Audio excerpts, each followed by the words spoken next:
भेदभाव किया जा रहा है खास करके एएमयू से या जामिया से, उसके एलोकेशन को कम करके ये बंद होना चाहिए। किशनगंज एएमयू सेंटर, सर आपने भी मुझे देखा होगा बैनर लेके लगातार पिछले साल 4 साल से मैं गांधी जी के मूर्ति के सामने खड़ा हूं। लोगों की जो जरूरत है उसको पूरा करें, जो हमारा हक है वो मिले। Thank you very much sir. I support the Central Tribal University in Telangana. It's a very good step for our tribals in India. But at the same time, I'm concerned about what is happening to the education in India. Sir, कई सालों से खास करके UPA की जो सरकार थी तो 3% से जीडीपी का 6% बढ़ाने की बात थी, लेकिन देखा जा रहा है कि धीरे धीरे घटता ही जा रहा है। और यही नहीं, खास करके ऐसे यूनिवर्सिटीज जो खोले गए हैं, खास करके अगर हम किशनगंज की बात करें सर, पिछले 4.5 साल से माननीय मंत्री जी से और बाकी रिलेटेड फाइनेंस माइनॉरिटी मिनिस्टर से लगातार मिल के भी, लिख के भी और इस पार्लियामेंट में भी कई बार हमने कहा कि वहां पे जो एलोकेट किया गया था भारत सरकार से 136 करोड़, उसमें से सिर्फ 10 करोड़ एलोकेट किया गया। आप नए नए यूनिवर्सिटीज खोल रहे हैं, हम स्वागत करते हैं, लेकिन जो खुला हुआ है उसमें आप क्यों नहीं दे रहे हैं? और वही नहीं सर, एएमयू ने 352 करोड़ एडिशनल मांगा वहां पे क्लासेस के लिए और बिल्डिंग्स के लिए, लेकिन आज तक नहीं मिला है। इसके अलावा जो UGC sanctioned 29 teaching, 19 non teaching staff की जो जरूरत है, जो मल्लापुरम में और मुर्शिदाबाद में दिया गया है, वो भी नहीं दिया गया है किशनगंज में। तो एक तरफ तो आप नए यूनिवर्सिटीज खोल रहे हैं, लेकिन जो पुराने आपका चल रहा है उसको आप बंद करने की कोशिश में है। ऐसा क्यों है? और जैसा कि हमारे एक बिहार के साथी ने कहा कि पटना यूनिवर्सिटी को सेंट्रल यूनिवर्सिटी करना चाहिए क्योंकि वो बहुत पुरानी यूनिवर्सिटी है, उनका समर्थन करते हैं और आग्रह करना चाहते हैं। I would like to request the honourable minister कि उसको भी सेंट्रल यूनिवर्सिटी किया जाए।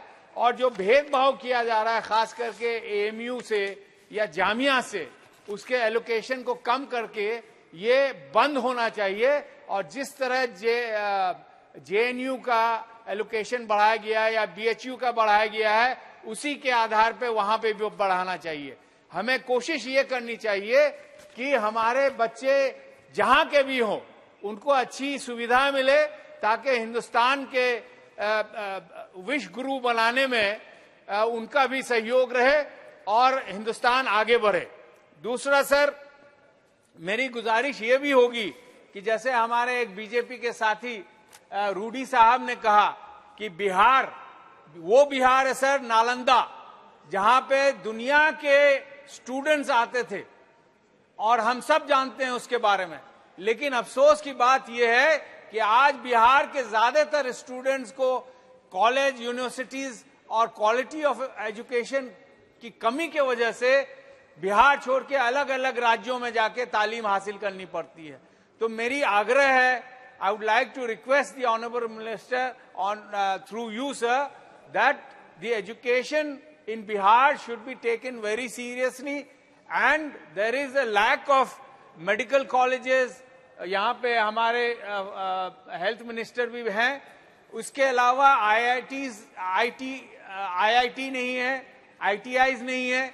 इस पे भी सरकार का ध्यान होना चाहिए, ताकि हमारे जो 14 करोड़ लोग, जो 1/10 पॉपुलेशन हिंदुस्तान का बिहार में है, और यहाँ अपॉर्चुनिटीज नहीं होने के कारण लगभग 4 करोड़, हमारे बीजेपी के साथी ने कहा कि लगभग 4 करोड़ हमारे बिहार के लोग हिंदुस्तान के अलग अलग कोनों में काम करते हैं। और उन्होंने बहुत दर्दनाक एक हादसा भी बताया कि एक जगह बंगलोर में हमारे बिहार के 7 मजदूर मारे गए।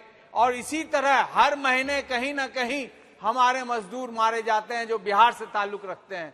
तो मेरी गुजारिश होगी आपके माध्यम से माननीय मंत्री जी को कि किशनगंज एएमयू सेंटर, सर आपने भी मुझे देखा होगा बैनर लेके लगातार पिछले चार साल से मैं गांधी जी के मूर्ति के सामने खड़ा हूं। लोगों की जो जरूरत है उसको पूरा करें, जो हमारा हक है वो मिले, टीचिंग नॉन टीचिंग स्टाफ मिले और जो एलोकेटेड फंड है और जो डिमांड है वो मिले। बहुत बहुत शुक्रिया सर।